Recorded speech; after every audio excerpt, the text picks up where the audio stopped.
চিন্তাই করে যায় গিয়ে ইন্ডিয়াত মার্ডার করে যায় গিয়ে ইন্ডিয়া, তখন প্রশাসন কই থাকে? হয়রানি তো আমরা করে রাস্তার, আমরা সিগনাল দিয়ে দিয়া কাগজ দেখাও দেখাইছে তো আমরা দোকান থেকে লাগিয়ে যাই 2টার সময়, আমরা সিগনাল দিয়ে গাড়ি সাইড করি আমরা কাগজ দেখে আমরা চেক কর, কেউ অবৈধ কোনো জিনিস লিয়ে জানে ওগু চেক কর, মামলা দিবে কিতার লাগি? মামলা দিত কিতার লাগি? আপনারা পুলিশের তেল মারি চলো না, আমি কেন বুঝি না। আমার কথার উত্তর দুকা আপনারা ফোন করে মানুষ ইন্ডিয়াত যায় কি ইন্ডিয়াত, তখন প্রশাসন কইতা আমরা সহ্য না। পুলিশে খালি ওটা পারে জনগণে গেলাম মারিয়া টেকা নিত চিন্তার থাকে, পুলিশ আটকে আর গাড়ি আটকে যা কিতা করে মামলা দেয়, তারা কিতা করে চেক তো করেন না, তোমার কাগজ ঠিক নাই তোমারে মামলা দেয় আর কিতা করেন।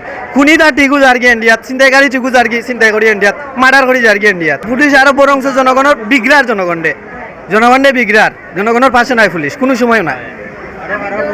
দুঃখ আপনারা ইন্ডিয়া যায় খিলা, প্রশাসন তখন তো হাটলাইন মার্ডার করি ইন্ডিয়া যায় খিলা। কালকে রাতে কত ধরে সিগনাল দিছে, আমরা 3 ভাই আসলাম বাইক দিয়ে আমার কাগজ দেখে রই দেখে 3জন, রাত 3টার সময় আমি গাড়ি কইলাম আমরা 3 ভাই, কিন্তু আমার মানি ব্যাগ দেখে ওখান দেখে বললাম বুঝলাম না আপনার চিন্তাইকারী যায় গিয়ে ইন্ডিয়াত, তখন আপনারা কইতা হয় না। সাধারণ জনগণের হয়রানি করতে মজা লাগে, সবসময় জনগণের সাপোর্ট লইয়া মাতার, প্রশাসনের সাপোর্ট লইয়া মাতার দরকার নাই।